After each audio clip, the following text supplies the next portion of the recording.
Hi there, thanks for stopping by. I hope you're doing good. So today I wanted to share with you something which has just arrived on my doorstep and I'm very excited.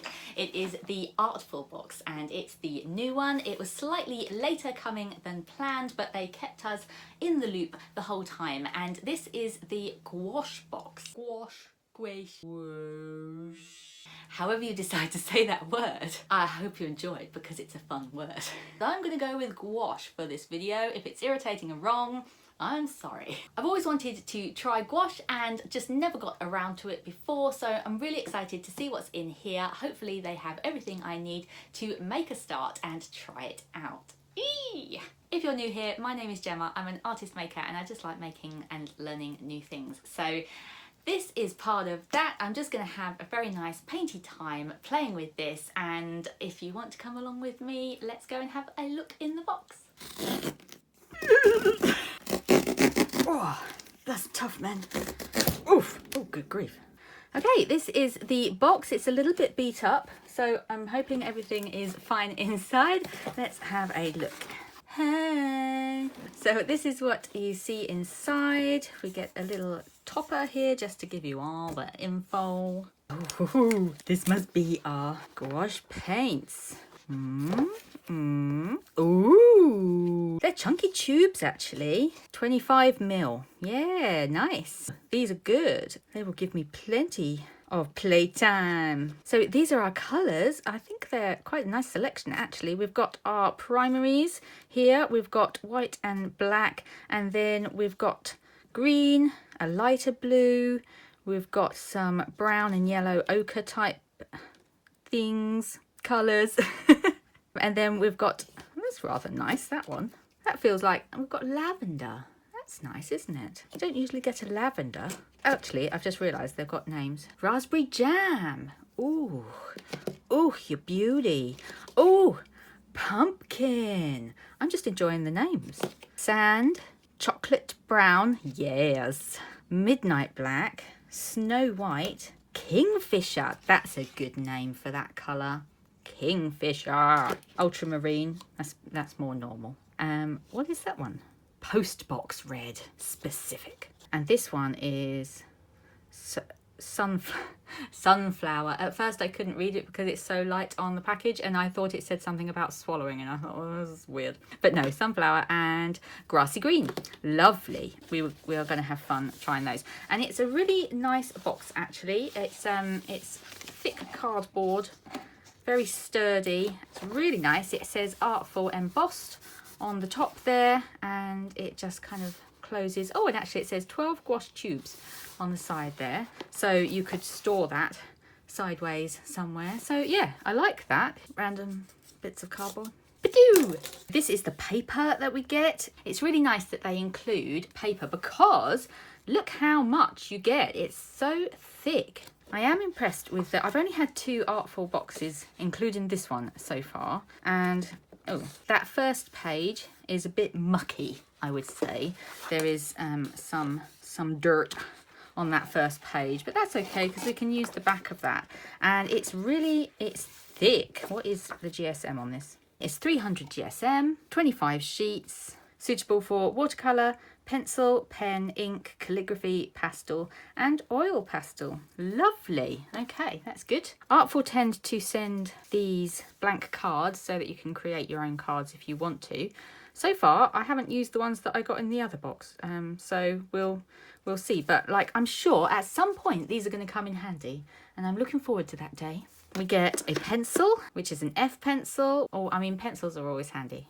We also always get a booklet about the art medium that is in the box, and they are chunky. Look how thick these books are. They really do put production value into these, and you get all sorts of information. Interviews with artists, tutorials about how it all works and how to use the medium. It's really nice that they put in such a detailed booklet in there, not just any old leaflet. It's a full-blown magazine book thing. And then lastly, we get some brushes, and this is exciting this time because they come in a little pouch. What a nice little pouch. That would be so nice to be able to like take them traveling in that little pouch. You could put all kinds of things in there. So that's really nice to include that. So we get 4 brushes. What do we get? We get a 1, we get a 3. Oh, we get 2 3s. No, hang on. They're both 3s, but we've got 2 different, we've got like a chisel type brush end, and then we've got a pointy one. I mean, I'm sorry, don't come to me if you want actual technical art terms because I don't know them. I go with what it looks like, pointy and slanty. This one is fun. Look how long this one is. Whoops, look at that. I don't have a brush like that. That is nice. So far, the ones that I got in the watercolour box for Artful were so nice to use. So I'm really looking forward to using these ones from the gouache box. But oh my gosh, look how tiny. Like, I don't even know whether you can see that properly, but it's the most tiny little point. Let's have a look at everything properly in action. Okay, so I've masked up a piece of paper and I have just drawn a faint outline on here of a pocket watch because, like, I don't know, why not? I like clocks. Let's just leave that as it is. I think what I'm going to do, I know most people swatch out their colours, but I just get a bit impatient and I don't really want to bother swatching. So what I'm going to do instead is I'm just going to use all of the colours in this in some way, and it might look a bit eclectic and weird at the end, but it doesn't matter because it's just going to act as a kind of reference point for my gouache making in the future. I am going to use my Artful brushes a little bit further along, but because they're mostly detail brushes, I just need to fill in this background. I'd like to do a plain background colour, and so I'm just going to use this old brush. So I'm going to do the lavender because that's my favourite so far. Okay, so how do I, oh right, do I just peel them off? Oh yes. Okay. Ooh, hoo, hoo. I'm not going to put too much out because I don't know how far it goes. So we shall see as we go along. How far does gouache go? Let's just put a little bit on first as it is kind of thick and just see how it goes on. So that is a darker colour than I thought it was going to be. As you can see there, it is different. I think it does say that it dries darker than you think it's going to be, so that could be even darker, so that's interesting. But I'm just going to put a bit of water to make it easier to spread.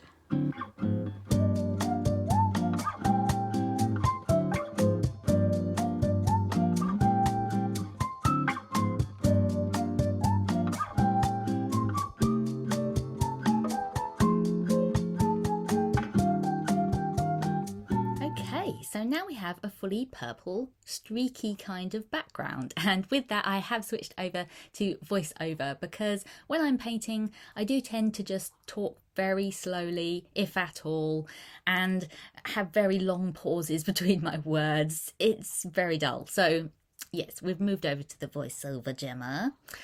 And I decided to put a little bit of kind of textural dry brushing on top of that streaky purple because it was so streaky and I wanted to play around and distract a little from that. And I won't be leaving it quite this, I don't want to say messy, but sort of rough. I won't be leaving it like that. In the book, it said that you could put, once colours had dried, you could put another colour on top of that and let that dry, and then later go back to it, put water on them, and the colours would intermingle. So I thought we would try that with the background there. And then I started in with the Artful brushes themselves, and I will say this chisel brush was lovely to use. It gives really clean lines, and with just a little bit of water in the paints really do glide on very nicely.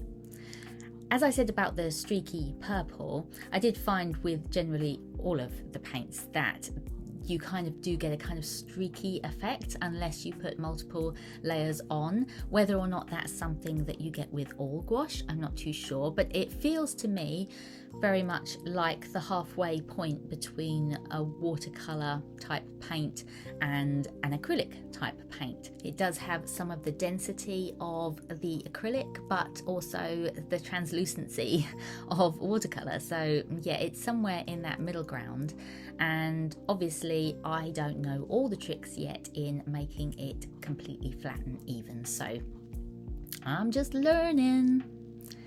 Anyway, you might be wondering about these crazy colour choices that I'm making here, and as I said at the start, that I was determined to just try out colours as they were, as a kind of swatching method, but that's just more interesting to me and that I'll remember more, because yeah, as I'm doing this and trying to figure out colours, it does mean that I'll remember these tubes and the types of paint that is in each one, more than just putting them on a swatch. For me, it works a little bit better anyway. So yeah, this is the pointy brush that I'm using, and this worked very nicely as well. I will say, between this brush and the other kind of long brush that was in there, to be honest, I didn't notice much difference between the two. Both worked really nicely in terms of laying lovely clean lines down, so I cannot fault the Artful brushes. They are really nice to use. If you've not had an Artful box before, they are new to me. I mean, I've seen them around for a long time and wanted to jump on board with them, but they are a little bit pricey.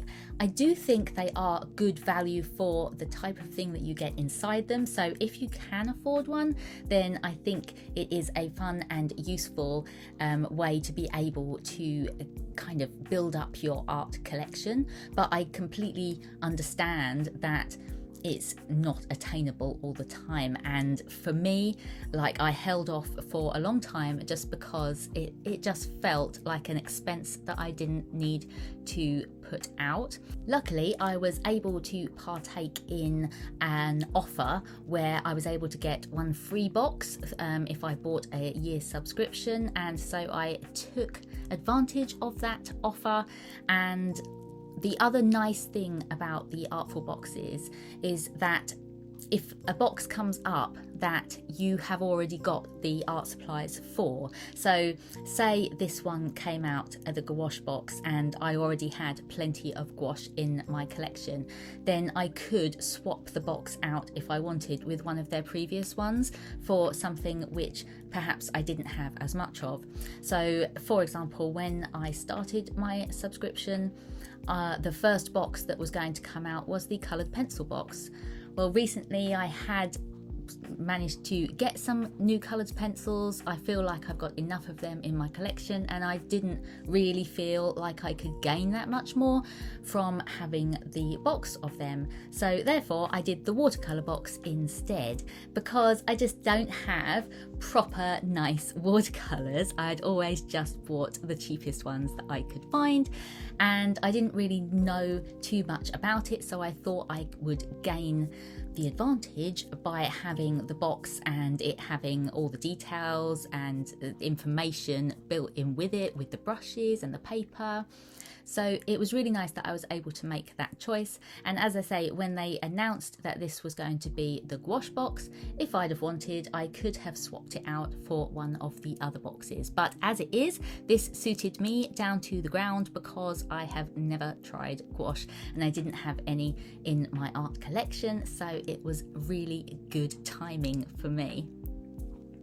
Now, I won't lie to you, at this point in this composition, I really was not liking this too much, but I started putting little dots, lots and lots of dots of highlights and shadows on it, and it made me feel somewhat better about it, because when I put dots on things and little highlights, for some reason that helps me and makes me feel like the art is better. even if it's not, it makes me feel like it is.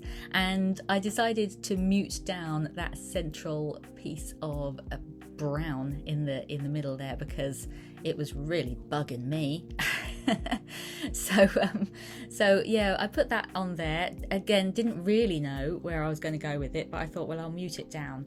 And then I took a bit of a punt with using the red and used all these kind of flame type kind of swirly whatnots on the face of the clock, and I actually think it did it the world of good. It was weird and a bit random, but I think it works and I like it. It kind of made the orange look like it was fully intentional, which of course, well, that's who knows, but it definitely made it look like it was meant to be there. So yeah, we'll take that.